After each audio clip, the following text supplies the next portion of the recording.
క్రీస్తు పునరుద్ధాన సందర్భంగా మీ అందరికీ నా శుభాభివందనాలు. మిమ్మల్ని అందరినీ చూస్తుంటే చాలా సంతృప్తికరంగా ఉంది. కొంతమంది కుటుంబాలుగా కూర్చున్నారు, చాలా వైట్ డ్రెస్ వేసుకొని చాలా ప్లెజెంట్గా ఉన్నారు. ఇలాగే ఉండాలి అనేటువంటి ఆశ మనకి ఉండటం సహజం. అది దేవుని సన్నిధిలో ఇలాగ గడపాలి అనేటువంటి ఆశ ఉండాలి. అయితే దేవుని సన్నిధిలో ఇలాగే కుటుంబాలుగా గడపటానికి ఒకటే ఒక సాధనం ఉన్నది, ఒకటి యేసుక్రీస్తు యొక్క పునరుద్ధానాన్ని మన జీవితంలో అన్వయించుకోవాలి. కొన్ని విషయాల్లో ఇన్ఫర్మేషన్ సరిపోద్ది, కొన్ని విషయాల్లో ఇన్ఫర్మేషన్ సరిపోదు, వాటిలో ఎక్స్పీరియన్స్ కావాలి. ఒక చిన్న ఉదాహరణ చెప్తాను. మీకు 4 పుస్తకాలు ఇస్తాను. ఈ 4 పుస్తకాలు కూడా ప్రపంచంలో ఈతలు కొట్టడంలో అనేక గోల్డ్ మెడల్ సంపాదించినటువంటి 4 వ్యక్తులు ఈత ఎలా కొట్టాలి అని రాసినటువంటి 4 పుస్తకాలు. ఆ 4 పుస్తకాలు చదివిన తర్వాత మిమ్మల్ని ఒక స్విమ్మింగ్ పూల్ దగ్గరికి తీసుకెళ్ళి ఈత కొట్టండి అంటూ కొట్టగలుగుతారా? కొట్టలేరు. నీళ్ళల్లోకి దిగి ఈత కొడతాం నేర్చుకుంటేనే కానీ ఈత రాదు. భాష మాట్లాడటం నేర్చుకుంటేనే కానీ భాష రాదు.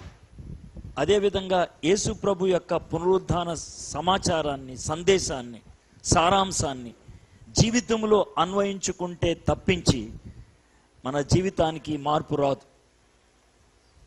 ఈ ఒక్క సత్యాన్ని మీరు గ్రహిస్తే సరిపోతుంది. మిగిలినవన్నీ కూడా ఇన్ఫర్మేషన్ సరిపోతుంది. దీంట్లో ఇన్ఫర్మేషన్ సరిపోదు. ఇట్ నీడ్స్ ఎక్స్పీరియన్స్, అనుభవం కావాలి. ఒకవేళ ఆ అనుభవం లేని వాళ్ళు ఈరోజు ఇక్కడ కూర్చున్నట్లయితే నేను అందించేటువంటి ఈ చిన్న సమాచారం లేకపోతే ఈ చిన్న సందేశం ఆ అనుభవానికి దారి తీస్తుందని నేను ఆశపడుచున్నాను. కొన్ని ప్రసంగాలు మనుషులను వాళ్ళ యొక్క ఆలోచనలు ఉద్రేకపరిచేవిగా ఉంటాయి, కానీ కొన్ని ప్రసంగాలు హృదయాన్ని స్పందించాలి. ఈరోజు నాకున్నటువంటి తపన అది. మీ హృదయాన్ని స్పందించగలిగి ఉండాలి. మీరు దేవుని సాన్నిధ్యంలోకి రాగలిగి ఆయన్ని సొంత రక్షకుడిగా అంగీకరించగలిగి ఉండాలి. మన చుట్టూ చావు ఉన్నది. చావుని ఛేదించగలిగేది ఈ లోకంలో ఏదీ లేదు. మానవుడు శాస్త్రీయంగా ఎంత అభివృద్ధి చెందినప్పటికీ కూడా చావుని ఛేదించగలిగేది ఏదైనా ఉన్నదా అనే ప్రశ్నతో సతమతమవుతూనే ఉన్నాడు. అలాంటి పరిస్థితుల్లో పౌలు భక్తుడు కొరింథీయులకు రాసినటువంటి ఆ ఉత్తరంలో ఒక చిన్న భాగాన్ని మనం ఈరోజు ధ్యానం చేయబోతున్నాం. మీ దగ్గర బైబిల్స్ ఉన్నట్లయితే అపోస్తలుడైన పౌలు కొరింథీయులకు రాసిన పత్రిక 15వ అధ్యాయం 1 నుంచి 11వ వచనాన్ని మనం ధ్యానం చేయబోతున్నాం. పౌలు భక్తుడు మొదటి వచనంలో, మరియు సహోదరులారా, నేను మీకు ప్రకటించిన సువార్తను మీకు తెలియపరచుచున్నాను. కొన్ని పదాలు మనం తరచు వాడేస్తూ ఉంటాం, కానీ వాటి యొక్క భావం మనకి అంతగా తెలియకపోవచ్చు. సువార్త అనేటువంటి మాట క్రైస్తవులు ప్రతి ఒక్కళ్ళు కొన్ని వందల సార్లు వినుంటారు. సువార్త అనగానే యోహాను, మత్తయి, మార్కు, లూకా రాసినటువంటి పుస్తకాలు అనుకునే వాళ్ళు కొంతమంది, లేకపోతే వీధెమ్మటి బోధించుకుంటూ వెళ్ళేదాన్ని అనుకుంటారు కొంతమంది టీవీ ఛానల్ అనుకుంటారు, కొంతమంది వాళ్ళ ఇంటి వెనకాల ఉన్నటువంటి అమ్మాయి అనుకుంటారు. సువార్త అయితే సువార్త అన్న మాటకి అర్థం ఏంటంటే సు అంటే మంచి వార్త. మంచి వార్త అని దేన్ని అంటారంటే నీకున్నటువంటి భయాన్ని తొలగించేటువంటి వార్త మంచి వార్త.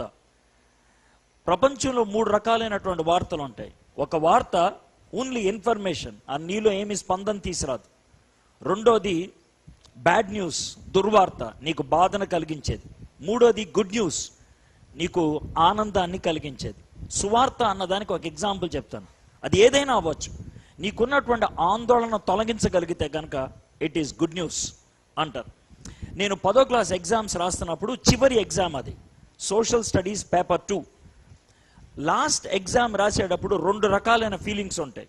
ఒక ఫీలింగ్ ఏంటంటే ఇంకా ఒక పరీక్ష ఉంది, ఇది ఎప్పుడైపోద్ది అని. లాస్ట్ ఎగ్జామ్ చాలా ఎక్కువ కాలం ఉన్నట్లు అనిపిస్తుంది, ఎందుకంటే అది అయిపోతే కనుక ఆడుకోవచ్చు కాబట్టి. రెండోది ఇది అయిపోతే ఇంకా ఎంజాయ్ చేయొచ్చు. కాబట్టి ఈ రెండిటి మధ్యన మనం చాలాసార్లు తాపత్రయ పడుతూ ఉంటాం. ఆ రోజు రాత్రి లాస్ట్ ఎగ్జామ్ మార్నింగ్ రాత్రి చదువుకుందామని స్టార్ట్ అయ్యాను. 10:30 అవుతుంది, అప్పటికే చాలాసేపు నుంచి చదువుకున్నా, నిద్ర వస్తుంది. నేను 10th క్లాస్ రాసే టైంకి టీవీ లేదు, కాబట్టి ఆ టైంలో నిద్రపోవాలంటే ఒకే ఒక మార్గం టీ తాగటం. అప్పట్లో వివిధ భారతి అని ఒక రేడియో స్టేషన్ ఉండేది. ఆ రేడియో స్టేషన్లో చాలా నైట్ వరకు సినిమా పాటలు వచ్చాయి. ఆ స్టేషన్ పెట్టుకుందామని ట్రై చేశాను. చిత్రమాల అని పురాతనమైన హిందీ సినిమా పాటలు వస్తాయి, అది పెట్టుకున్నాను. పెట్టుకుంటే సినిమా పాటలు రావట్లేదు, కానీ విషాద గీతం వస్తుంది. నేను స్టేషన్ తప్పు పెట్టానేమో అని చాలాసేపు ఎతికాను, ఈలోగా నిద్ర అయితే పోయింది. అయితే కొద్దిసేపు అన్నాక ఆకాశవాణి వార్తలు అని అంటున్నారు. ఇంత అర్ధరాత్రి వివిధ వార్తలు వార్తలు ఏంటా అని అనుకొని జాగ్రత్తగా వింటా ఉంటే అప్పుడు ఇచ్చినటువంటి సమాచారం ఏంటనంటే, మన ప్రియతమ నాయకుడు, మన రాష్ట్రపతి ఫక్రుద్దీన్ ఆలీ అహ్మద్ ఇప్పుడే గుండెపోటుతో చనిపోయాడు, అందుకనే సినిమా పాటలు రావట్లేదు. అది ఆవిడ చెప్పినటువంటి మాట అనమాట. సో 1కి 2 సార్లు విన్నాను ఆవిడ చెప్పిన మాట ఏంటని. ఆ తర్వాత పుస్తకం మూసి ఎగిరి గంతులేసా. ఎందుకో తెలుసా? ప్రెసిడెంట్ చచ్చిపోతే రేపు పొద్దున పరీక్ష ఉండదు. లోకానికి అది దుర్వార్త, కానీ నాకు మాత్రం శుభవార్త. మీకు దుర్వార్తకి శుభవార్తకి తేడా తెలిసి ఉండాలి ఇప్పుడు చాలా స్పష్టంగా. నీలో ఉన్నటువంటి టెన్షన్ తొలగించేటువంటి వార్త సువార్త, నీలో ఉన్నటువంటి భయాన్ని తొలగించేటువంటి వార్త సువార్త, నీకున్నటువంటి అనుమానాన్ని తొలగించేటువంటి వార్త సువార్త. టర్కీ దేశంలో తుఫాన్ వచ్చిందంట, దాన్ని వార్త అంటారు. నీకు ఏ టెన్షనో ఉండదు, ఆడిపోతే నాకే. ఒకవేళ ఎంతమంది చచ్చిపోయారు? 150 మందా? పర్లేదులే, మొన్న మనకు వచ్చిందే ఇంకా పెద్దది, 153 మంది చచ్చిపోయారు. క్రికెట్ స్కోర్ లాగా చచ్చిపోయిన యొక్క సంఖ్యలు కూడా మాట్లాడుకుంటారు. It doesn't have any impact upon you, దాన్ని వార్త అని అంటారు. రెండోది దుర్వార్త, నీకు భయాన్ని కలిగించేది, నీకు నిరాశను కలిగించేది, ఇది దుర్వార్త. మూడోది నీకున్నటువంటి భయాన్ని తొలగించేటువంటిది, ఇది సువార్త. Got it? నౌ ఇక్కడ నుంచి క్వశ్చన్ వేసుకుంటే వెళ్ళిపోదాం. యేసుక్రీస్తు ప్రభువారు చనిపోయి తిరిగి లేచాడు. ఈ వార్త ఇక్కడ ఉన్నటువంటి మీలో ఎవ్వరికీ తెలియనటువంటి వార్త కానే కాదు. నేనేదో పెద్ద గొప్ప కదా, గొప్ప విషయం చెప్తున్నానండి అని అనటానికి. మీ అందరికీ తెలిసిందే, ఇప్పటికే బోల్డ్ పాటలు పాడేశారు. అయితే నా క్వశ్చన్ ఏంటంటే, యేసుక్రీస్తు ప్రభువారు మరణాన్ని జయించాడు అనేది ఈ మూడింటిలో ఏది? వార్త, దుర్వార్త, సువార్త. మీరు డైలాగ్ చెప్తారు సువార్త అని, నాకు తెలుసు. నీళ్ళల్లో పడిపోతే ఏం చేయాలి? ఈత కొట్టాలి, అందరూ చెప్తారు. వచ్చా? అది మరి విషయం. నీళ్ళల్లో పడితే ఈత కొట్టాలని పచ్చి బాటలో చెప్తే ఏ ఎదవా తెలీదు, అందరికీ తెలుసు. కానీ వచ్చా రాదా అనేదే విషయం. యేసుక్రీస్తు ప్రభువారు మరణాన్ని జయించాడు అనేది సువార్త అని నోటితో చెప్పాలని తెలుసు, గుండెలో అనుభవించావు అనేదే ప్రశ్న. అది మనం గుర్తించాలి. ఆ విధంగా మనం చేయగలం. అయితే యేసుక్రీస్తు ప్రభువారు మరణాన్ని జయించాడు అనేది సువార్త కాదా అని అనటానికి ఒక స్టన్నింగ్ ఎగ్జాంపుల్ చెప్పి దాంట్లోంచి నేను వాక్యంలోకి వెళ్తాను. యేసుక్రీస్తు ప్రభువారు తాను ఉపమానాలు చాలా చెప్పాడు. ఉపమానము అంటే కథ అంటారు కదా. కథ ఎప్పుడైనా సరే 3 అనగనగలు ఉంటాయి. అనగనగాలు. అనగనగా అంటే ఏంటి తెలుసా? అనగనగా ఒక రాజు అంటే ఆడెవడో మనకు తెలియదు. అనగనగా ఒక రోజు, అది ఎప్పుడో మనకు తెలియదు. అనగనగా ఒక ఊర్లో, అది ఎక్కడో మనకు తెలియదు. 3 డౌట్లుంటే, 3 అన్నోన్లుంటే దాన్ని కథ అంటారు. అయితే యేసు ప్రభు చెప్పిన ఒకదాన్ని కథ అంటానికి సంకోచిస్తారు, ఎందుకంటే దాంట్లో పేరుంది. మనకున్నటువంటి బైబిల్లో ఉన్నటువంటి ఆ ఉపమానము అనే దాంట్లో ఒక అతని పేరు లాజరు. అయితే యూదులు రాసినటువంటి పుస్తకాల్లో ఇంకోటి పేరు కూడా ఉంది, వాడి పేరు దివస్. ధనవంతుడు లాజరు. ధనవంతుడికి యూదుల భాషలో దివస్ అని పేరు, పేదవాడికేమో లేకపోతే దరిద్రుడికేమో లాజర్ అని పేరు. సరే, వాళ్ళిద్దరూ ఏదో విధంగా జీవించారు. నేను I'm not going to deal more about it, but ఒక్క వర్స్ చెప్తున్నాను. అయితే వాళ్ళిద్దరూ చనిపోయారు. చనిపోయినప్పుడు లూకాసు వార్త 19వ అధ్యాయం 22వ వచనం, ఇద్దరు చనిపోయారు. చచ్చిపోతే ధనికుడి గురించి ఏమని రాశారంటే, ధనికుడిని పాతి పెట్టారు అని రాశారు. పేదవాడి గురించి ఆడు చచ్చిపోయిన తర్వాత ఈ లోకంలో ఏమైందో రాయలేదు. ఆయన పాతి పెట్టారా, గుంట్లో పడేశారా, కాళ్ళలో పడేశారా, లేకపోతే ఇంకెక్కడన్నా కుక్కలకి ఎత్తుకెళ్ళిపోయా తెలీదు. కానీ ఇంకొక మాత్రం యాంగిల్ మాత్రం రాశారు. ఏమని తెలుసా? దరిద్రుడు చనిపోయినాడు అంటే లాజర్ చనిపోయినప్పుడు 2 దేవదూతలు వచ్చి అతన్ని పరలోకంలోకి కొనిపోయారు అని. ఈ వర్తమానం నేను చిన్నప్పటి నుంచి విన్నాను సండే స్కూల్లో, కానీ దేవదూతలు వచ్చి తీసుకెళ్ళిపోవటం అంటే ఏంటి అనేది నాకు అర్థం కాని ప్రశ్నగా ఉంది. జూలై 1వ తారీఖు 2015 సంవత్సరం, ఎగ్జాక్ట్ తారీఖు కూడా చెప్తున్నాను. ఉదయం 11 గంటలకు జరిగిన విషయం. నేను బెంగళూరులో ఉంటున్నాను. మా మామగారు చనిపోయిన తర్వాత మా అత్తగారు మాతోనే ఉంటున్నారు. ఆ రోజు ఆమె నన్ను పిలిచి, బాబు మా అబ్బాయితో అమ్మాయితో మాట్లాడాలన్నారు. వాళ్ళ కొడుకు కూతురు అమెరికాలో ఉంటున్నారు. ఆ ముందు ల్యాప్టాప్ పెట్టి నేను స్కైప్ టాక్ చేశాను. వాళ్ళ కొడుకుతో 10 నిమిషాలు మాట్లాడింది, కూతురుతో 40 నిమిషాలు మాట్లాడింది, 40 మినిట్స్. అయితే ఆ కూతురుతో మాట్లాడినప్పుడు పక్కన కూర్చున్నా. కూతురు అన్ని ప్రశ్నలు అడుగుతుంది. ఏం తిన్నావు మమ్మీ, పొద్దున్న లేసి ఏం చేసావు మమ్మీ అని. ఆవిడ చెప్తుంది, అమ్మ పొద్దున్నే గారెలు తిన్నాను, తిన్న తర్వాత 30 అధ్యాయాలు బైబిల్ చదివాను, ఇంకా 3 అధ్యాయాలు చదివితే కనుక పుస్తకం అయిపోతుంది, అందుకని 33 అధ్యాయాలు చదివాను. ఇది 11:30 ఆ ప్రాంతాల్లో చెప్తుంది. అప్పుడు కూతురు అడుగుతూ ఉంది, అమ్మ ఆవిడకి 84 ఏళ్ళు, ఈ వయసులో అన్ని అధ్యాయాలు బైబిల్ చదవడం అవసరమా? నీ కళ్ళు ఆగవా, తలనొప్పి రావదా, నడు నొప్పి రావదా, ఎవరి కోసం చదువుతున్నావు అమ్మా అని అన్నది కూతురు.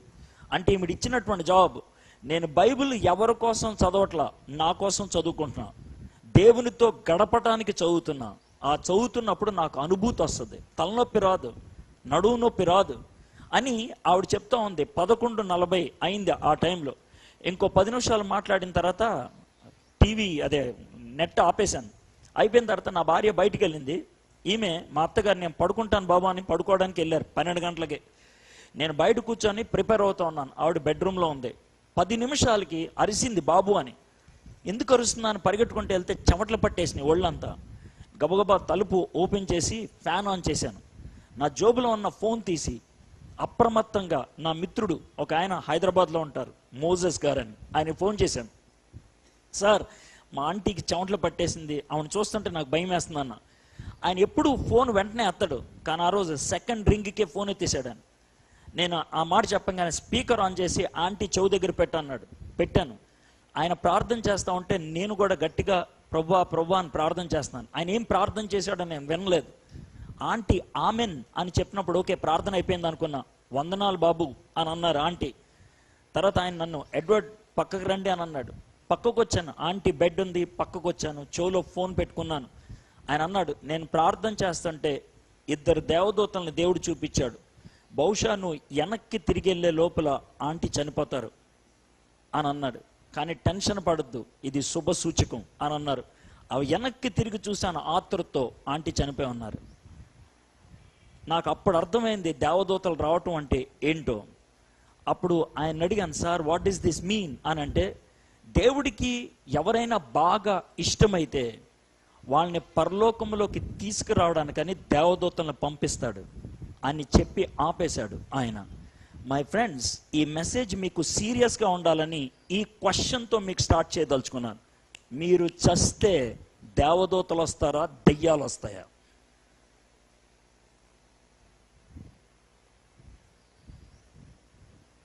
ఇక్కడ డ్రామా ఆడలేరు మీరు, ఇక్కడ లంచం ఇవ్వలేరు, ఇక్కడ తెల్ల బట్టలు వేసుకొని షో ఆఫ్ చేయలేరు. దేవుడి దగ్గర యథార్థంగా గుండెకాయను చూపించాల్సిందే.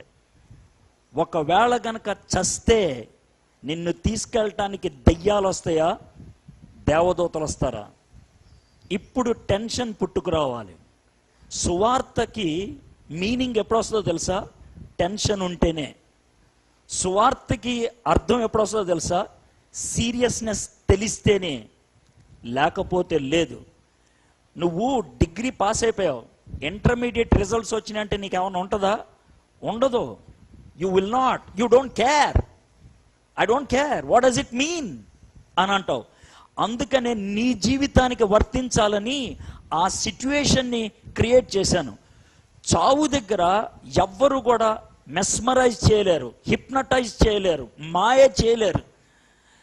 Death is a reality. మరణం అనేది వాస్తవం. నేను తప్పించుకుంటాను, నాకు మరణం రాదు అని ఎవడైనా అంటే వాడిని వాల్టేర్ తీసుకెళ్ళాలి. అక్కడ మెంటల్ ఆసుపత్రి ఉంటుంది. వాడు ఒక్కడే అంటాడు నాకు చావు రాదని, ఇంకెవ్వడో అండవు. Including Jesus Christ, he was preparing for death, including Jesus Christ. యేసు ప్రభు కూడా ఈ లోకంలో ఉన్నప్పుడు నేను చచ్చిపోతాను ఆ తర్వాత మూడో దినాన్ని తిరిగి లేస్తాను, తర్వాత విషయం. But he said he's going to die. చావు నాకు రాదు అని ఈ లోకములో ఉన్న వ్యక్తి ఎవ్వరూ అనలేరు. Everybody has to die. So మరణము అంత ఖచ్చితమైంది అయితే గనక what can be the gospel? సువార్త ఏంటి? ఇప్పుడు మనం చదువుదాం 2వ వచనం. మీరు దానిని అంగీకరించిరి, దాని యందే నిలిచి ఉన్నారు. మీ విశ్వాసం వ్యర్థమైతేనే కానీ నేను ఏ ఉపదేశ రూపముగా సువార్త మీకు ప్రకటించుదునో ఆ ఉపదేశమును మీరు గట్టిగా పట్టుకొని ఉన్న ఎడల ఆ సువార్త వలననే మీరు రక్షణ పొందువారే ఉందురు. పౌలు అన్నాడు, I gave you a gospel. మీకు ఒక సువార్తనిచ్చాను, ఆ సువార్తను మీరు విశ్వసించారు. సువార్తను విశ్వసిస్తేనే ఎంజాయ్ చేస్తారు, లేకపోతే లేదు. ఎగ్జాంపుల్ చెప్తాను. నేను ఆ రోజు రాత్రి నేను వివిధ భారతి వింటున్నప్పుడు ఫక్రుద్దీన్ అలీ అహ్మద్ చచ్చిపోయాడని తెలిసింది కదా. అది తెలిసిన తర్వాత ఇక నిద్రపోయింది కదా, రేపు పొద్దున్న పరీక్ష లేదు కదా, హడావిడిగా చదవాల్సిన అవసరం లేదు కదా. రేడియో ఆపేసి సైకిల్ వేసుకొని నా ఇమీడియట్ మిత్రుడి దగ్గరికి వెళ్ళి, అరే అని తలుపు కొట్ట, అరే ఎంత అర్ధరాత్రి తిరుగుతున్నావంటరా, మొత్తం చదివేసావేంటి అని అన్నాడు. రేపు పొద్దున్న పరీక్ష లేదురా అంటే, ఊరుకోరా నీకేమన్నా మెంటలా? లేదురా రేపు పరీక్ష లేదు. ఊరుకోరా అంటే, నిజంరా మన రాష్ట్రపతి చచ్చిపోయాడు, నిజమే చెప్తున్నావా? వాడి ముఖంలో ఆనందం ఉంటుంది అనుకుంటున్నారా? ఉండదు. ఆ టైంలో విపరీతమైన టెన్షన్. వీడు చెప్పేది నిజమా కాదా? విపరీతమైనటువంటి టెన్షన్. అరే నిజంరా రాష్ట్రపతి చనిపోయాడు. అరే పొద్దున్న బాగానే ఉన్నాడు కదరా. లేదురా చచ్చిపోయాడు. ఎలాగా? How do I believe it? వాడికి జాయ్ ఎప్పుడొస్తుందో తెలుసా? When he believes. నేను చెప్పేది సత్యము అని తెలిసేదాకా వాళ్ళు సంతోషం రాదు, లేనిపోయిన టెన్షన్ పెరుగుద్ది. అంతకుముందు దాకా సుఖంగా చదువుకునేవాడు ఇప్పుడు చదువుకోవాలో చదువుకోకూడదో కూడా తెలియదు. అలాంటి సందిగ్ధంలో ఉన్నప్పుడు కావాలంటే రేడియో పెట్టరా అని అంటే పెట్టిన ఒక పావు గంటకు మళ్ళీ వచ్చింది. ఏది? న్యూస్. అరగంటకోసారి ఇస్తారుగా బులెటిన్. వచ్చింది, రాష్ట్రపతి చనిపోయాడు. అప్పుడు వాడు కూడా ఎగరటం మొదలు పెట్టాడు. Now see the process. నమ్మే వరకు కూడా వాళ్ళు జాయ్ ఉన్నదా? లేదు. నమ్మే వరకు కూడా వాడి ఆ వార్త సువార్త అయింది ఆడికి? అవ్వలేదు. వార్త సువార్త ఎప్పుడవుతుందంటే when there is an element of faith. Faith గనక లేకపోతే వార్త సువార్త అవ్వదు. మీకు అందరికీ యేసుప్రభు తిరిగి లేచాడని తెలుసు. తెలియదు అంటే కనుక మీ చెవులోనే కాదు నా చెవులో కూడా పువ్వు పెడుతున్నారు మీరు. You all know that Jesus rose again. It's news. It's news. దాంట్లో ఎటువంటి అనుమానం లేదు. But that news can become good news when there is an element of faith. విశ్వాసము అనే కాంపోనెంట్ ఉన్నప్పుడే అది సువార్త అవుతుంది. విశ్వాసము అని దేన్ని అంటారు? ఫర్ ఎగ్జాంపుల్, మీరు ఎవరన్నా నా క్లోజ్ ఫ్రెండ్స్ అనుకోండి. క్లోజ్ ఫ్రెండ్స్ కలిశాను, హలో బాగున్నాను, మరి నా జోబులో 10,000 ఉన్నాయి అని అడిగితే, మీరు చాలా క్లోజ్ ఫ్రెండ్ అనుకోండి, నా జోబులో 10,000 ఉన్నాయి అని నేను చెప్తే ఈ రెండిట్లో ఏదో మాట అంటారు, నాకు ఒక 5,000 ఇవ్వా? ఇది ఒక పాసిబిలిటీ. రెండోది, పార్టీ చేసుకుందామా? ఇది రెండోది. మీరు నా క్లోజ్ ఫ్రెండ్ అయితే మీరు నన్ను అడగగలిగేది ఒకటే, నా జోబులో 10,000 ఉన్నాయి అని నేనంటే ఈ రెండు మాటలు చెప్తారు. మీరు నా జోబులో 10,000 ఉన్నాయి అంటే నమ్మారు. నమ్మిన దానికి నెక్స్ట్ లెవెల్కి వెళ్ళిపోయారు. ఏంటా నెక్స్ట్ లెవెల్ తెలుసా? అయితే నాతో పార్టీ చేసుకుందాం, లేదంటే 5,000 నాకు. ఒకవేళ మీలో ఎవరైనా నిజమా చూపి అని అంటే, నేను ఒకవేళ 10,000 తీసి చూపించాను అనుకో, విశ్వాసము అనే మాటకు అర్థం ఉందా? లేదు. లేదు.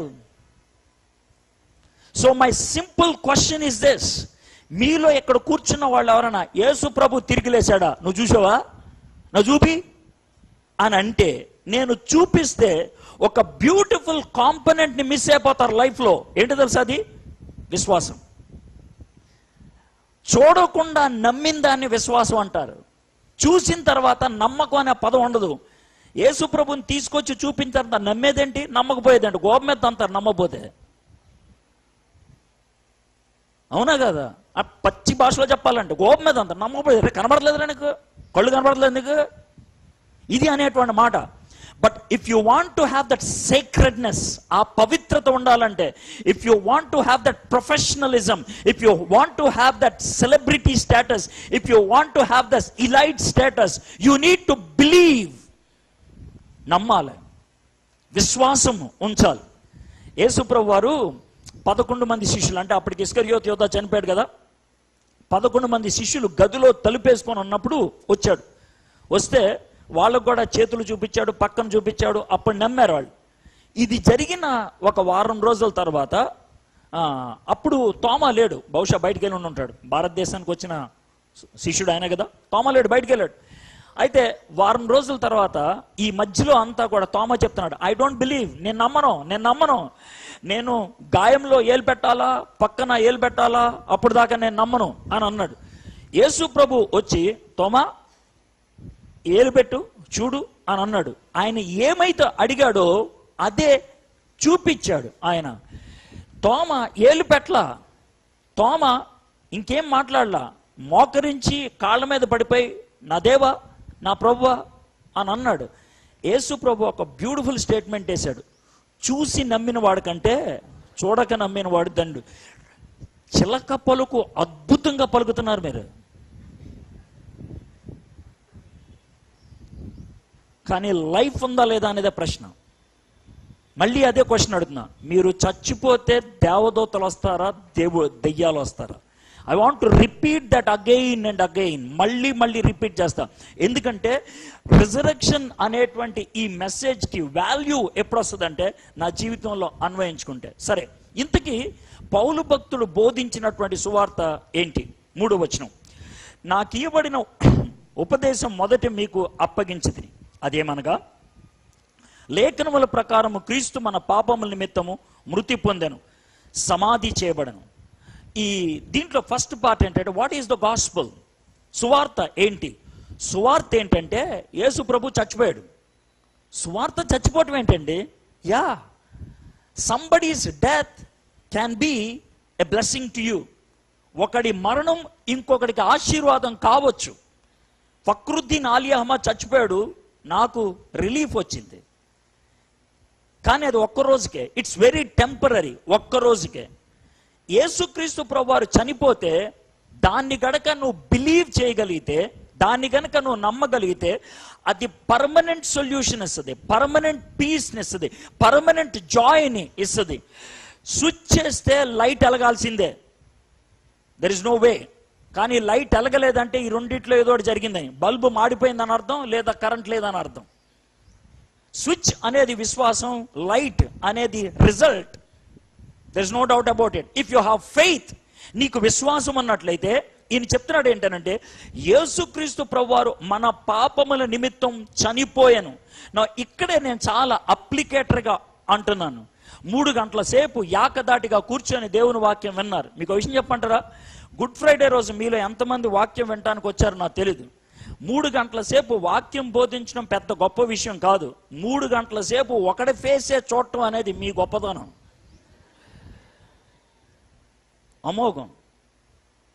మొదటి నుంచి చివరి దాకా అదే టెంపోలో మాట్లాడుకుంటూ, అదే బాణీలో మాట్లాడుకుంటూ, అదే స్టైల్లో మాట్లాడుకుంటూ ఉంటుంటే మీరు నిద్రపోకుండా విన్నారే, మీకు బాధాభివందనాలు. అమోఘం, అంత బాగా విన్నారు, దాంట్లో డౌట్ లేదు. యేసుక్రీస్తు ప్రభువారు ఎందుకు చనిపోయాడు, ఎలా చనిపోయాడు, ఎప్పుడు చనిపోయాడు, మీరు టోటల్ ఇన్ఫర్మేషన్ అద్భుతంగా ఇవ్వగలుగుతారు. అయితే దీంట్లో కీ విషయం ఏంటంటే లేఖనముల ప్రకారము క్రీస్తు, now look at that word, మన పాపముల కోసం చనిపోయాడు. He died for my since, నా పాపాల కోసం చనిపోయాడు అనేది వెరీ ఇంపార్టెంట్. ఆ యాంగిల్ కనుక మీకు లేకపోతే, యేసే చనిపోయింది నా కోసమే, అది నాకు వర్తిస్తుంది, ఆ సిలువ నాది, ఆ మరణం నాది, అది నా కోసం చనిపోయాడు, అది లైఫ్లోకి దిగకపోతే, if it doesn't dissolve into your system, నీ యొక్క ఆలోచనలోకి, నీ యొక్క మనసులోకి, నీ యొక్క హృదయంలోకి అది జీర్ణించుకోకపోయినట్లయితే ఎంత శుద్ధి కొట్టినా, ఎంత అమోఘమైనటువంటి ప్రసంగం చేసినా అర్ధరహితం అవుతుంది. మీకు ఎలా చెప్పాలో నాకు అర్థం కావట్లేదు. You need to believe that. ఎందుకు నమ్మాలి సార్? యేసుక్రీస్తు ప్రభువారు నా కోసం చనిపోయాడని నేను ఎందుకు నమ్మాలి? ఆయన నా కోసం చనిపోతే నాకు వచ్చేటువంటి లాభం ఏంటి? దానికే సెకండ్ పార్ట్లోకి వెళ్తాం. 4వ వచనం, లేఖనముల ప్రకారం 3వ దినమున లేపబడెను. This is the total gospel. ఆయన లేఖనాల ప్రకారం సిలువ మీద చనిపోయాడు నా కోసం, నా పాపాల కోసం. లేఖనాల ప్రకారం 3వ దినాన్ని తిరిగి లేచాడు. లేఖనాల ప్రకారం అంటే ఏంటో తెలుసా? ఒక పెద్ద బిల్డింగ్ కట్టాలి అని అంటే కనుక ముందు మనం ఒక ఆర్కిటెక్ట్ దగ్గరికి వెళ్తాం. సార్ నా ఐడియాస్ ఇది, ఈ ఐడియాస్తో ఒక బిల్డింగ్ ప్లాన్ ఇవ్వండి అంటాం. ఆ ప్లాన్ తీసుకెళ్ళి గవర్నమెంట్ వాళ్ళ దగ్గరికి వెళ్ళి అప్రూవల్ తీసుకుంటాం. అప్పుడు కట్టడం మొదలు పెడతాం. Now look at this, there is a planning and there is an approval and there is an execution.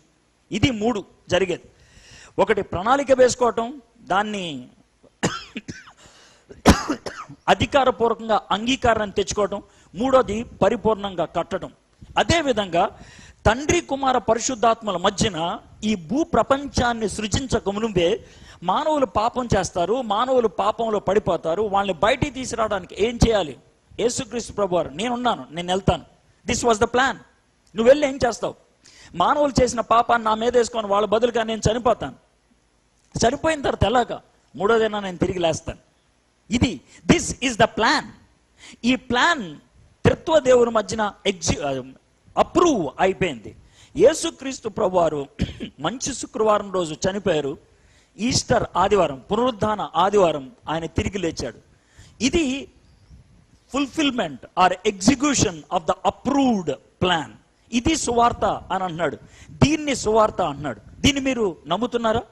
యేసుక్రీస్తు ప్రభువారు నా కోసం చనిపోయాడు అని. ఒకవేళ now let me tell you one thing, మీరు నమ్మారా లేదా అంటానికి యాసిడ్ టెస్ట్ ఇదే. బయట ప్రపంచంలో అందరికీ అబద్ధాలు చెప్పొచ్చు, అందరికీ, ఎవరికైనా, ప్రపంచంలో ఎవరికైనా అబద్ధం చెప్పొచ్చు. అయితే నీకు నువ్వు అబద్ధం చెప్పుకోలేవు కదా. గుడ్. అయితే యేసుక్రీస్తు ప్రభువారు నీ పాపం కోసం చనిపోయి 3వ దినాన్ని తిరిగి లేచాడు అని నువ్వు నమ్ముతున్నట్లయితే, ఇప్పుడు గనక నీకు చావు వస్తే నీకోసం ఎవరు రావాలి? బయటికి చెప్పొద్దు. బయటికి 99% మీరు అబద్ధం ఆడతారు. బయటికి చెప్పొద్దు, మీ హృదయానికి చెప్పుకోండి. దెయ్యాలు వస్తాయా, దేవదూతలు వస్తారా? నీకేమాత్రం డౌట్ ఉన్నా, ఏమాత్రం టెన్షన్ అనిపిస్తున్నా ఆ మాటలు, యూ డిడ్ నాట్ బిలీవ్, నువ్వు నమ్మలేదు, నువ్వు విశ్వాసము చూపించలేదు, యూ హ్యావ్ డౌట్, ఇంకా అనుమానం ఉంది. యేసుక్రీస్తు నా కోసమే చనిపోయాడా? This can be one doubt. యేసుక్రీస్తు తిరిగి లేచాడు, చనిపోయాడని నేను నమ్ముతున్నాను, అయితే అది నాకు వర్తిస్తుందా? నేను చాలా పాపాలు చేశాను కదా, నేను చాలా దౌర్భాగ్యమైన జీవితాన్ని జీవించాను కదా, అయితే యేసే నన్ను స్వీకరిస్తాడా? నేను పరలోకంకి వెళ్తానా? నేను ఇంకేమన్నా చేయాల్సింది ఉందా? యేసుప్రభు 1/2 గంట ముందు చెప్తే బాగుండు నేను వస్తున్నానని. ఆ 1/2 గంటలో బాగా ప్రార్థన చేసేసి ఏడ్ చేసేసి మొత్తం క్లియర్ చేసుకొని పరలోకంకి వచ్చేస్తాను. This is possible answer you may be having. నీకు ఉండగలిగేటువంటి పాసిబుల్ ఆన్సర్స్ ఇవే. ఒకవేళ ఇలాంటి పాసిబుల్ ఆన్సర్స్ నువ్వు ఇచ్చేటువంటి వ్యక్తివైతే నువ్వు ఇంకా విశ్వసించట్లేదు. యేసుక్రీస్తు యొక్క పునరుద్ధాన శక్తిని నువ్వు ఇంకా అనుభవించలేదు. You haven't experience the power of the resurrection. యేసుక్రీస్తు యొక్క పునరుద్ధానంలో శక్తి. Now we have defined what is gospel. సువార్త అంటే ఏంటో మనము నిర్వచించాం. అయితే ఇప్పుడు సెకండ్ లెవెల్లోకి వెళ్దాం. యేసుక్రీస్తు సువార్తను నమ్మటానికి మన దగ్గర ఏమైనా రుజువు ఉన్నదా? రుజువు అంటే తీసి చూపించడం కాదు.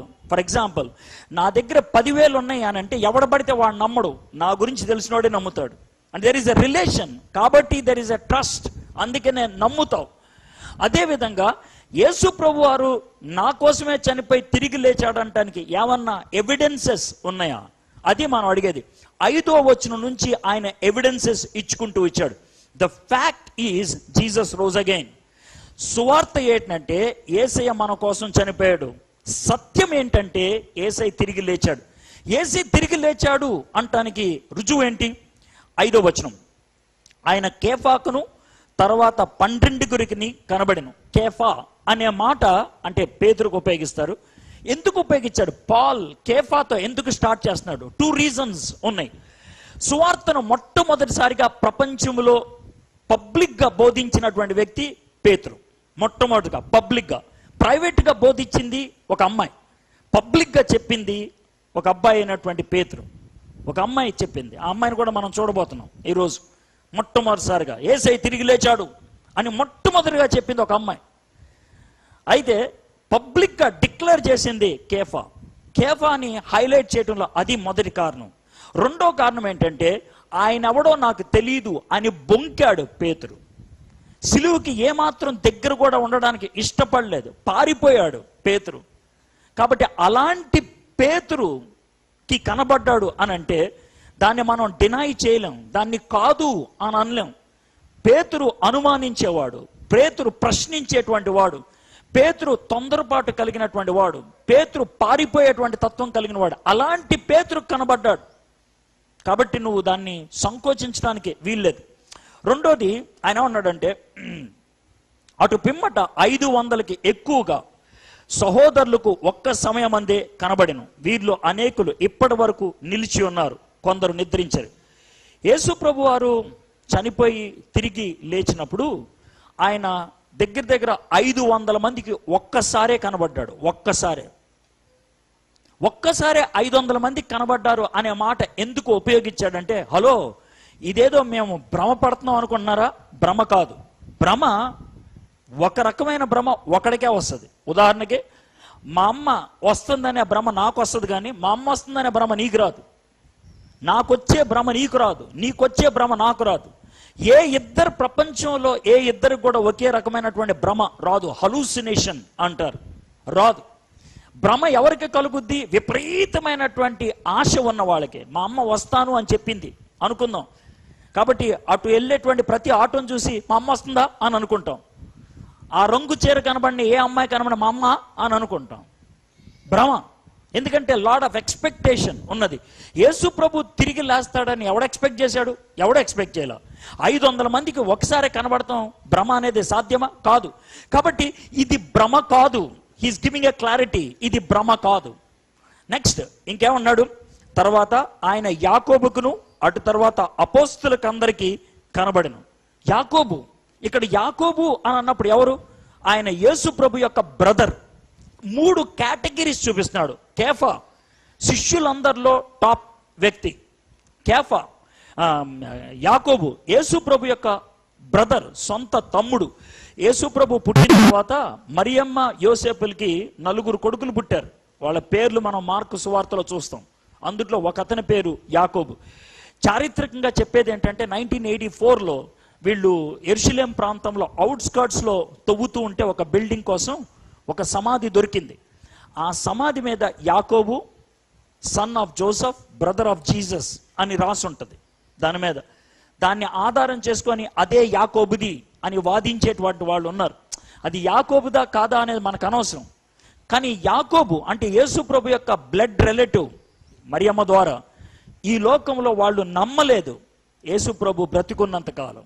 ఆయన్ని ఒక పిచ్చోళ్లాగా చూశారు, బాధ్యత రహితం కలిగినటువంటి వాడుగా చూశారు, పట్టించుకోకుండా తిరిగేవాడుగా చూశారు. అలాంటి యాకోబు నమ్మాడు. అలాంటి యాకోబు విశ్వాసం కోసం తన జీవితాన్ని ఆయన అప్పగించాడు. ఆయన ఈ 3 రకాలైనటువంటి రుజువులు చూపిస్తూ, లేదా 3 కేటగిరీస్ని చూపిస్తూ అంటున్నాడు, జీసస్ క్రైస్ట్ రోజ్ అగైన్. ఆయన తిరిగి లేచాడు. This is fact. ఇది మీరు నమ్మాలి. ఇప్పటికి 2 పాయింట్స్ అయిపోయినాయి. సువార్త ఏంటంటే యేసయ్య మన పాపాల కోసం చనిపోయాడు. సత్యం ఏంటంటే యేసయ్య ఆయన మరణాన్ని జయించి తిరిగి లేచాడు. Now comes to the third point. ఇది నేను హైలైట్ చేయదలుచుకున్నాను. అటు తర్వాత అపోస్తులకు అందరికి కనబడెను. అందరికీ కడపట అకాలమందు పుట్టినట్టున్న నాకును కనబడెను. ఎలా అనగా, నేను అపోస్తులందరిలో తక్కువ వాడను, దేవుని సంఘమును హింసించినందున అపోస్తుల అనబరుటకు యోగ్యుడను కాను. అయినను నేనేమై ఉన్నానో అది దేవుని కృప వలనే అయి ఉన్నాను.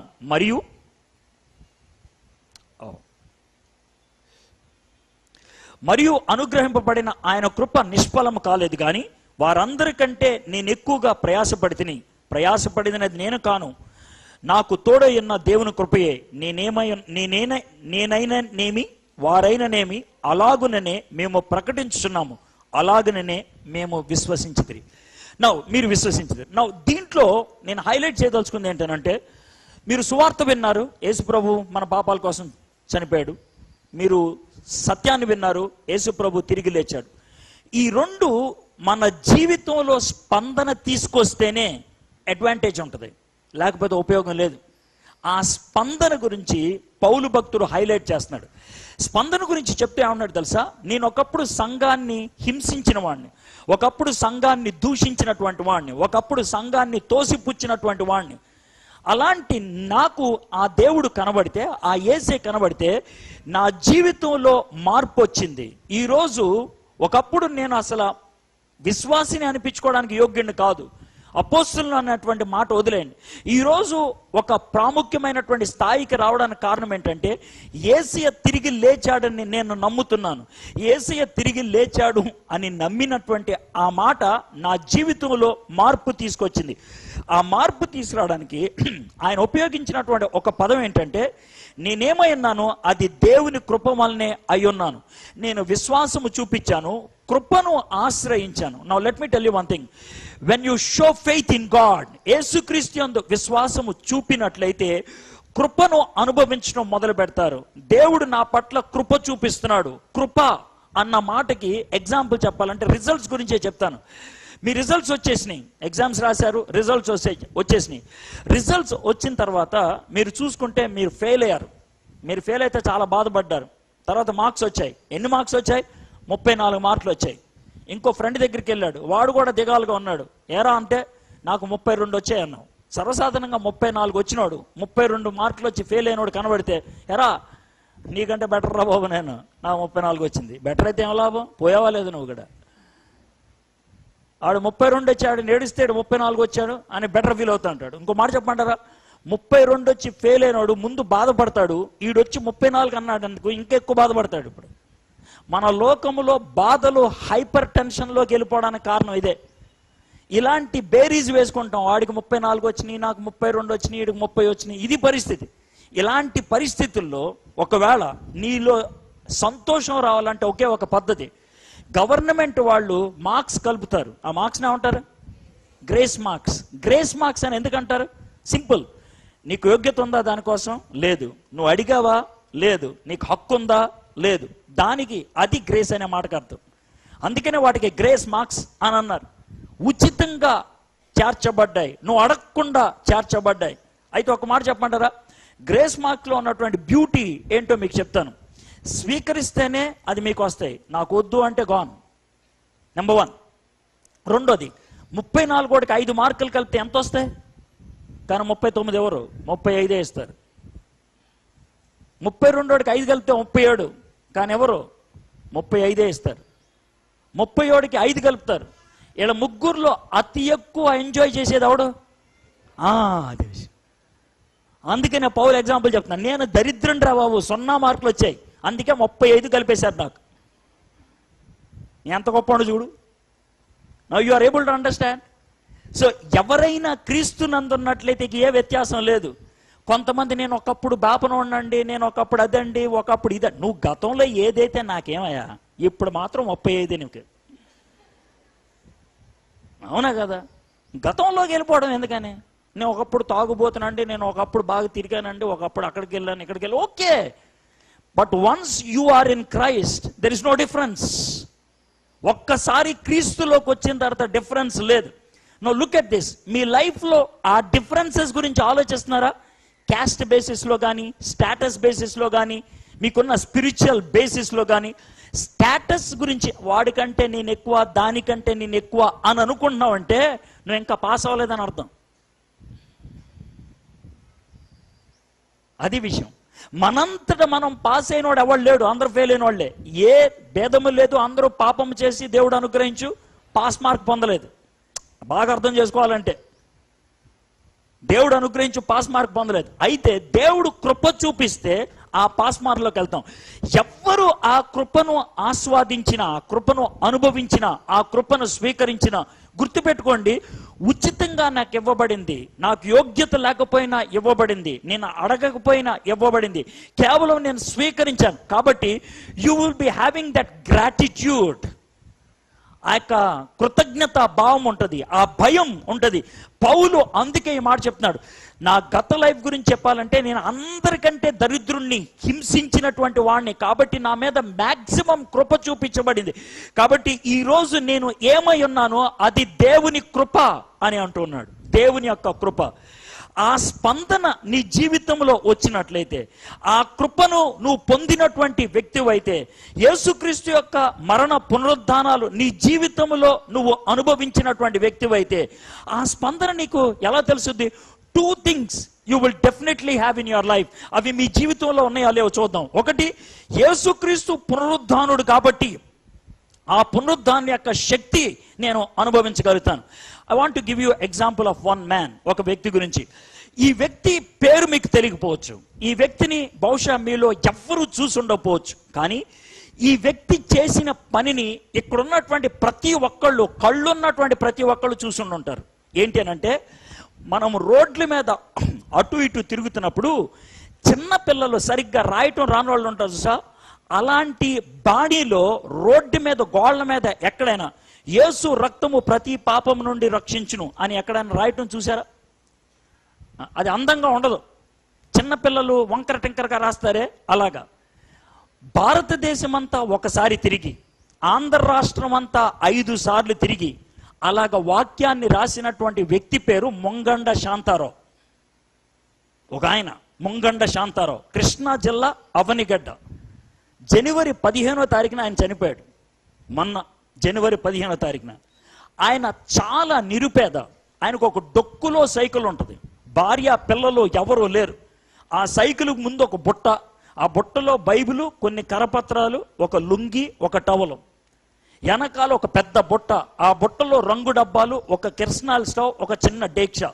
ఇది ఆయన దానితో మొత్తం భారతదేశం అంతా తిరిగేశాడు. ఆయన తిరిగి భారతదేశం అంతా ఒకసారి, ఆంధ్ర రాష్ట్రం అంతా 5 సార్లు తిరిగి భారతదేశంలో ఉన్నటువంటి ప్రతి భాషలో కూడా వాక్యాన్ని రాశాడు.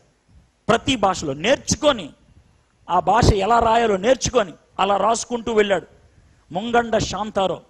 ఆయన భీమవరంలో మా అత్త మామగారి ఇంట్లో ఒక 4 రోజులు ఉన్నాడు ఆయన. ఎందుకంటే ఆ ప్రాంతంలో వాక్యం రాయడానికి ఉన్నప్పుడు ఆయన ఒకరోజు గంజన్నం తింటున్నాడు. ఆయన గంజన్నం తింటా అంటే, సార్ పచ్చనన్న వేసుకొని తినపోయారా సార్, అడిగితే కూర పెట్టేవాళ్ళు కదా సార్, లేదా మీరు కూర వండుకోవచ్చు కదా ఇలా అన్నా. ఆయన ఏమన్నాడు తెలుసా, సార్ నిమిషానికి 140 మంది చచ్చిపోతున్నారు సార్, కూర కోసం అడిగినా, కూర వండుకోవడానికి ప్రయత్నం చేసిన పావు గంట పట్టుద్ది సార్, పావు గంటలో ఎంతమంది చచ్చిపోతారు ఆలోచించాను సార్, పావు గంటలో యేసు పాపము ప్రతి వ్యక్తిని రక్షించును అనే వాక్యం రాసేయగలుగుతాను సార్. దాన్ని చదివి ఎంతమంది రక్షింపబడతారు? రక్షణ అనుభవించినటువంటి వ్యక్తి యొక్క తాపత్రయం అలా ఉంటుంది, ఇతరులకు చెప్పాలి అని. నేను చెప్పకుండా ఉండలేను, I cannot but say to others. ఇతరులకు నేను చెప్పాలి అనేటువంటి తాపత్రయం ఉంటుంది. మరియా, మగ్దలేని మరియా, యేసు ప్రభు కనబడి, అమ్మా నేను తిరిగి లేచాను శిష్యులకు చెప్పు అంటే పరిగెత్తుకుంటా వెళ్ళిపోయింది. వెళ్ళి చెప్పిందా లేదా? అయ్యా పేతురు, యోహాను, యేసు ప్రభు తిరిగి లేచాడు. When you encounter the power of resurrection, your mouth cannot be shut. పునరుద్ధాన శక్తిని నువ్వు అనుభవించినప్పుడు నోరు మూసుకోలేవు, నువ్వు ఖచ్చితంగా నోరు తెరిచి మాట్లాడాల్సిందే. You have to share with others. ఇతరులతో చెప్పకుండా ఉండలేవు. నా ఎగ్జాంపుల్ చెప్పంటారా?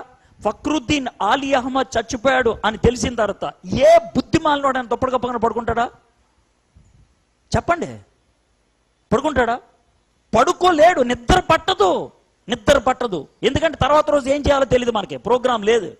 పరీక్ష ఉంటే కనుక ప్లాన్ ఉండేది, పరీక్ష లేదు కాబట్టి ఏం చేయాలో అర్థం కాదు. కాబట్టి సచ్చినట్టు రాత్రి అందరికీ తిరగాల్సిందే. మీకు నమ్ముతారు లేదో, 11 గంటల నుంచి 3 గంటల లోపల నా క్లాస్లో మొత్తం 38 మంది స్టూడెంట్స్, ప్రతి స్టూడెంట్ ఇంటికి వెళ్ళి తలుపు కొట్టి, అరే రేపు పరీక్ష లేదురా అని 2 గంటలకు వచ్చి పడుకున్నాను.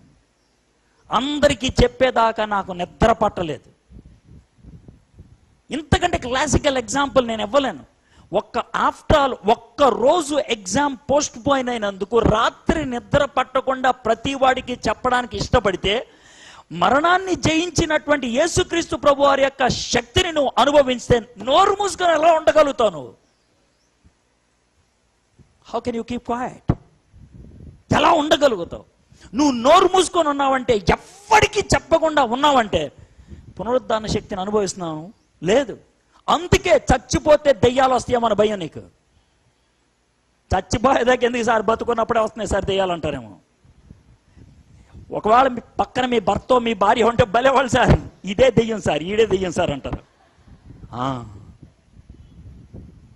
మన బతికే అలా ఉంటే, మన యొక్క యాటిట్యూడే అలాగుంటే, జాయ్ ఆఫ్ రిజరెక్షన్ ఎక్కడ ఉంటుందండి? We don't have joy of resurrection.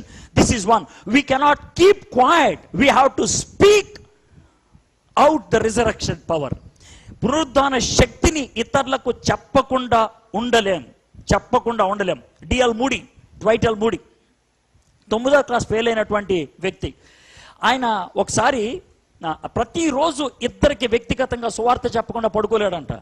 రాత్రి పడుకునే ముందు ఆయన ఏ ఇద్దరికి సువార్త చెప్పాడో వాళ్ళిద్దరి పేర్లు మననం చేసుకొని ప్రార్థన చేసి పడుకుంటాడు. ఒకరోజు రాత్రి 11:30కి నిద్రపోదామని మోకరించినప్పుడు బెడ్ పక్కన ఇలాగా, ఈరోజు ఎవరికి సువార్త చెప్పానంటే గుర్తురాల. నిజంగానే ఆ రోజు బిజీగా ఉండి చెప్పలేదు. ఏం చేశాడు తెలుసా? వెంటనే బయట జోరు వర్షం వస్తుందంట, రెయిన్ కోట్ వేసుకొని ఒక గొడుగు నెత్తి మీద పెట్టుకొని గొడుగు సంకలో పెట్టుకొని వెళ్తున్నాడంట. ఎందుకు వెళ్తున్నాడంటే బయటికి వెళ్ళంగానే ఎవడో వర్షంలో తడుచుకుంటూ వెళ్తున్నాడంట. సార్ మీకు గొడుగు కావాలా అన్నాడంట. వాడు చాలా హ్యాపీగా ఫీల్ అయ్యాడంట. ఎక్కడికి వెళ్తున్నారు సార్ అన్నాడంట. ఇటు అంటే ఏదో చెప్పాడంట. నేను కూడా అక్కడికి వెళ్తున్నాను సార్ అన్నాడంట. ఉత్తినే ఈయనకి ఎక్కడ పని పడలేదు. ఆడు పక్కన నడవాలి. గొడుగిచ్చాడు కదా ఈయన, కాబట్టి సచ్చినట్టు ఇటు మాటలు వినాల్సిందే ఆడు. సో సువార్ చెప్పాడంట కాలనీకి వెళ్ళే లోపల. వాడు వినేశాడు. వినేసిన తర్వాత ఇక వాడు అవుననలేక కాదనలేక గొడుగు మడత పెట్టి ఇచ్చేశాడు. సరే మళ్ళీ అటు నుంచి ఇటు వస్తున్నాడు. ఇంకోటి కనబడ్డాడు. వాడికి కూడా ఇది ఇచ్చేశాడు. వచ్చేసిన తర్వాత ఇదే మా ఇల్లు అని అన్నాడంట. అప్పుడు వాడి చిరాకెత్తి అన్నాడంట, ఏమయ్యా నీకు వేరే పని లేదా? ఇలాగ అర్ధరాత్రి అటు ఇటు తిరుగుతూ ఇలాగ యేసుప్రభు గురించి చెప్పడానికి. ఇంగ్లీష్లో చెప్పాలంటే don't you have any other business apart from this అని అంటే డిఎల్ మూడీ నవ్వుతూ that is my business sir అన్నాడట. సువార్త చెప్పడం నా యొక్క వ్యాపారం సార్ అన్నాడు. That's my business, that's my life, అది నా జీవితం. ఆయన నేను నమ్ముతున్నాను కాబట్టి. Resurrected power. ముంగండ శాంతారావు గారి జీవితంలో 2 more things I want to share. ఆయన రిజరెక్టెడ్ పవర్ నమ్మాడు కాబట్టి గోడ మీద వాక్యం రాయడానికి ఇష్టపడ్డాడు. పంజాబ్కి హర్యానాకి మధ్యన వాక్యం అందించడానికి వెళ్ళాడు. అదే వాక్యం రాయడానికి. వాళ్ళ భాష ఈయనకు అర్థం కాదు. అయితే నెక్స్ట్ గ్రామం ఎంత దూరం అని అంటే ఏదో కిలోమీటర్లు చెప్పారంటే ఈయనకు అర్థం కాల. దగ్గరే అనుకొని సైకిల్ మీద వెళ్ళిపోతున్నాడు. రాత్రి 10 అయిపోయింది, 11 అయిపోయింది. అడవిలోకి వెళ్ళిపోయాడు. అడవిలో నుంచి వెనక్కి రావడానికి బోల్ టైం పట్టుద్ది, ముందుకెళ్ళటానికి ఎంత టైం పట్టుద్దో తెలీదు. అడవి మధ్యలో ఉండిపోయాడు. జంతువుల యొక్క శబ్దాలు వినబడతా ఉన్నాయి. ఏం చేయాలో అర్థం కాలేదు. 11 అయిపోతుంది, నిద్ర వచ్చేస్తుంది. అప్పుడు ఆయన సైకిల్ స్టాండ్ వేసేసి ఆయన దగ్గర ఒక కర్ర ఉంటుంది, పెయింట్ వేయడానికి ఉపయోగించే కర్ర. ఆ కర్రతో ఒక పెద్ద సర్కిల్ గీసేసి మధ్యలో మోకరించి, ప్రభా నువ్వు పునరుద్ధాన శక్తి కలిగినటువంటి దేవుడివి, నువ్వు సజీవుడివి, నేను ఇక్కడ పడుకుంటా, ఈ గీత దాటి ఏ జంతువు రాకుండా చూడాల్సిన బాధ్యత నీదే అని పడుకుని నిద్రపోయాడంట. అడవిలో పొద్దున్న లేచేటప్పటికి ఏనుగు, సింహం, ఎలుగుబంటి, పాము అచ్చులున్నాయి ఇసుక మీద. అక్కడి నుంచి ఆయన నడుచుకుంటూ వెళ్తా ఉంటే ఒక మారుతి స్విఫ్ట్ డిజైర్ కారు వచ్చిందంట. ఈయన అడగలేదు, పెట్టలేదు, నడుచుకుంటూ వెళ్తున్నాడు ఆయన. సారీ, అప్పుడు సైకిల్ కూడా లేదు, నడుచుకుంటూ వెళ్తున్నాడు. రాష్ట్రం దాటి వెళ్తే సైకిల్ కూడా ఉండదంట. డబ్బాలు పట్టుకొని నడుచుకుంటూ వెళ్తున్నాడు. వెళ్తా ఉంటే ఆ కారు వాళ్ళు ముందుకెళ్ళి మళ్ళీ వెనక్కి వచ్చారంట. వస్తే కారు ఎక్కుతావా అన్నారంట. ఎక్కుతానన్న. ఎక్కడికి వెళ్తున్నావు అన్నారంట. ఈ ముందుకు వెళ్తున్నాను ఊరు అన్నాడంట. సరే ఏంటి నీ పని ఏంటంటే యేసు ప్రభు గురించి వార్త రాస్తూ ఉంటానని తనకు వచ్చినటువంటి హిందీ భాషలో చెప్పాడంట. యేసు ప్రభు నిజంగా దేవుడైతే, ఆయన పునరుద్ధాన శక్తి కలిగినటువంటి వాడివైతే, నువ్వు చెప్తున్నట్లుగా శక్తి సంపన్నుడైతే నీకోసం ఏం చేశాడయ్యా అని అన్నాడంట. నీకోసం ఆయన వచ్చాడా, నిన్ను తీసుకెళ్ళటానికి వచ్చాడా అంటే వచ్చాడు సార్ అన్నాడంట. ఎక్కడొచ్చాడు అన్నాడు. మీరు వచ్చారుగా అన్నాడంట. అంటే మేము రావటం ఏంటి అన్నాడు. నేనేమన్నా కారు ఆపానా, ఎక్కించుకోండి అని అన్నాను నేను. మీరే ముందుకెళ్ళి వెనక్కి వచ్చారు, మీరు రిక్వెస్ట్ చేస్తే ఎక్కాను నేనేమన్నా అడిగాను మిమ్మల్ని. మీరు అప్పటికి ఎక్కేటప్పుడు నా దగ్గర డబ్బులు లేవు సార్, నేను డబ్బులు ఇవ్వమంటే ఇవ్వలేను సార్ అని అన్నాను. మీరే ఎక్కించుకున్నారుగా, మీరు ఎందుకు ఎక్కించుకున్నారు? అసలు ముందుకెళ్ళిన వాళ్ళు వెనక్కి రావాలని ఎందుకు అనిపించింది మీకు? ఆడికి పెచ్చెక్కిందంట ఆడికి. సరే కానీ రాత్రి ఎక్కడ పడుకున్నావంట? అడవిలో పడుకో. అడవిలోనా? నీకేం అవ్వలేదా? ఏమవ్వలేదు, గండ్రం గీతకేసి మధ్యలో పడుకున్నాను అంట. ఇక వాళ్ళకి వణుకు పుట్టుకొచ్చింది. సార్ నేను రాత్రి ఏమైనా తిన్నావా అన్నారంట. లేదు సార్. నేను మధ్యాహ్నం? లేదు సార్. నేను పొద్దున్న? లేదు సార్. దగ్గరికి వెళ్ళిన హోటల్లోకి వెళ్ళి ఏం కావాలన్నారంట. నాకు రోటీ దాల్ కావాలన్నారంట. 2 రోటీ ఇచ్చేసారంట, గబగబా తినేసాడంట. ఇంకా కావాలన్నారు, పెడితే తింటా అన్నాడంట. ఇదే దొరికింది కదా 6 రొట్లు తినేసాడంట. మళ్ళీ ఎప్పుడు దొరుకుద్దేమో అన్నట్లు. అయిపోయిన తర్వాత వాళ్ళు ముగ్గురు వాళ్ళ పర్సుల్లో ఉన్న డబ్బులన్నీ ఇచ్చేసి ఒక ఆయన కార్డు ఇచ్చాడంట, నువ్వు పూణే కనుక వస్తే నాకు ఫోన్ చేయి అని కార్డు ఇచ్చాడంట. అతను వెళ్ళిపోయిన తర్వాత ఎవడా అని కార్డు చూస్తే శివసేన వైస్ ప్రెసిడెంట్ మహారాష్ట్రకి.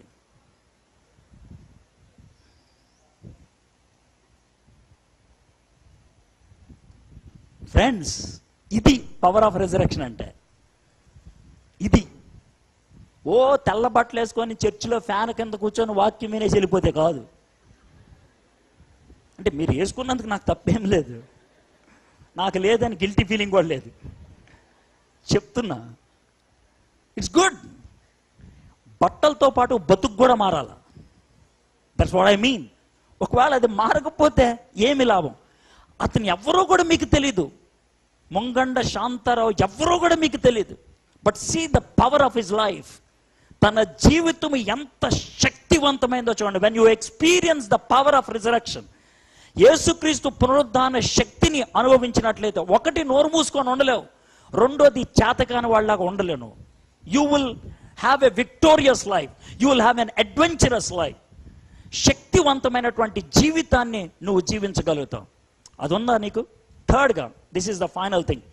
నిన్న రాత్రి మా మమ్మీ గురించి చెప్పాను, ఈరోజు మా డాడీ గురించి చెప్పాలనుకుంటున్నాను. With that I would like to close. The power of resurrection, మా డాడీ ఎలా నమ్మారు అని అనటానికి. మా మమ్మీ చనిపోయిన 1 yearకి మా డాడీ చనిపోయారు. మా మమ్మీ April 9th, 2000లో చనిపోయారు. మా డాడీ May 21st, 2001లో చనిపోయారు. నేను 7 days ఒక ట్రైనింగ్ ప్రోగ్రాంలో మాట్లాడటానికి పూణే వెళ్ళాను.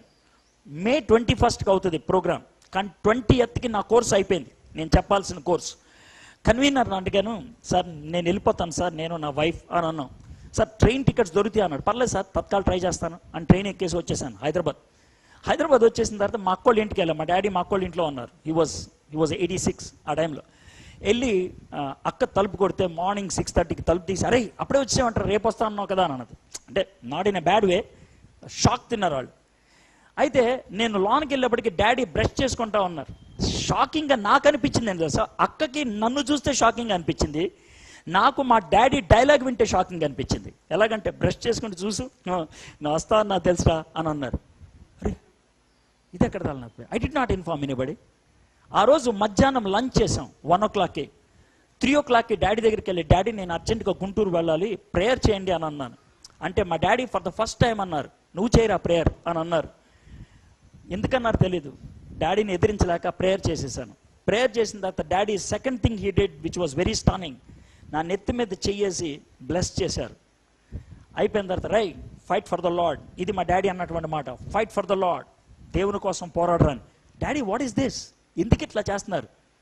నాకు భయం వేసింది, ఎందుకు ఇలా చేస్తున్నారంటే, అరే ఇట్స్ ఆల్ ఓవర్ రా, ఇట్స్ ఫినిష్డ్, అంతా అయిపోయిందిరా, ఇట్స్ ఫినిష్డ్, సమాప్తమైనది, okay fight for the Lord, God bless you. ఇది 3:20కి అన్నారు మా డాడీ. నేను అప్పుడు ఆటో ఎక్కి సనత్ నగర్ నుంచి సికింద్రాబాద్ స్టేషన్కి వెళ్ళా. 4 o'clockకి చెన్నై ఎక్స్ప్రెస్ ఎక్కా. 4:03కి నా ట్రైన్ ప్లాట్ఫామ్ దాటుతుంది. మా అక్క ఫోన్ చేసింది, చెవులో ఫోన్ పెట్టుకున్నా, డాడీ ఇప్పుడే చనిపోయారు అన్నది. And his final word was this, it's all over, it's finished.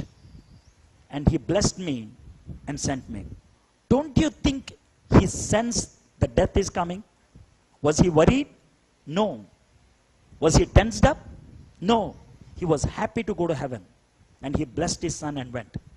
I'm so proud. నాకు చాలా గర్వకారణంగా ఉంటుంది to think about my mom and dad. మా మమ్మీ గురించి, మా డాడీ గురించి, మా మదర్ ఇన్ లా గురించి. God has immensely blessed me to give people who believed and exercised the power of resurrection. నా తల్లిదండ్రులు పునరుద్ధాన శక్తిని నమ్మారు, దాన్ని ఆస్వాదించారు. ఇక్కడున్నటువంటి మిమ్మల్ని నేను అడుగుతున్నటువంటి ప్రశ్న అది.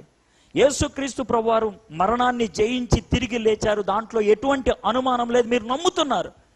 But if you have experienced it in your heart, మీ యొక్క హృదయంలో దాన్ని అనుభవించినట్లయితే, ఆస్వాదించినట్లయితే 2 విషయాలు ఉంటాయి. ఒకటి, మీరు నోరు మూసుకొని ఉండలేరు. రెండోది, ఆయన శక్తిని అడ్వెంచరస్గా వాడాలని ప్రయత్నం చేస్తూనే ఉంటారు. అది మీ జీవితాల్లో ఉందా? ఒకవేళ లేకపోతే, again I want to ask that question and I want to close. And you know what's that question?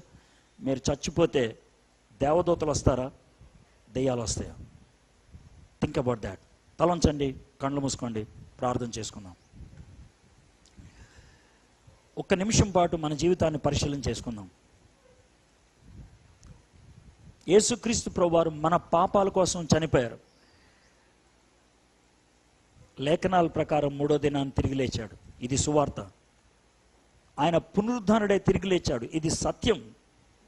ఆయన కృపను ఆస్వాదించి మన జీవితంలో మార్పును మనం చవి చూడగలగటం, ఇది స్పందన. మొదటి 2 మీకు తెలిసిందే. 3వది మీ జీవితంలో ఉన్నదా? Have you responded to the gospel? Have you responded to the truth? సత్యానికి స్పందించావా? సువార్తకు స్పందించావా? స్పందించకపోతే మూర్ఖత్వం అంటారు దాన్ని, బుద్ధిహీనత అంటారు దాన్ని. అలాంటి మూర్ఖత్వంలో మీరు ఉండకూడదని నేను మిమ్మల్ని బ్రతిమలాడుతున్నాను. చావు ఖచ్చితం అందరికీ. ఎవరైతే పునరుద్ధాన శక్తిని ఆస్వాదిస్తారో వాళ్ళ యొక్క మరణము శక్తివంతంగా ఉంటుంది, సంతోషంగా ఉంటుంది, నిరీక్షణతో కూడిందై ఉంటుంది. మరి నీ బతుకు ఎలా ఎండ్ అవబోతున్నది? ఒక్కసారి ఆలోచించు. పునరుద్ధాన శక్తిని నువ్వు ఆస్వాదిస్తున్నట్లయితే, అనుభవిస్తున్నట్లయితే దాన్ని ఇతరులకి చెప్పగలుగుతున్నావా? జీవితంలో అనుభవించగలుగుతున్నావా? మా దేవా, మా ప్రభువా, మీకు వందనాలు, మీకు స్తుతులు, మీకు స్తోత్రాలు చెల్లిస్తున్నాం. నువ్వు మా పాపాల కోసం చనిపోయావు. లేఖనాల ప్రకారం 3వ దినాన్ని తిరిగి లేచావు. ఆ సత్యాన్ని ఎవరైతే ఆస్వాదిస్తారో, అంగీకరిస్తారు, వారి జీవితంలో మార్పు ఉండాలి ప్రభా. ఒకవేళ మార్పు లేనటువంటి జీవితం మాకున్నట్లయితే నీ పునరుద్ధాన శక్తిని నేను ఇంకా అనుభవించలేదని అర్థం. యేసయ్యా, ఈరోజైనా మా జీవితంలో దాన్ని అనుభవించగలుగుటకు, ఆ అనుభూతి నిత్యము మాలో ఉండగలుగుటకు కృప చూపించమని యేసయ్య నామములో ప్రార్థన చేయించున్నాం.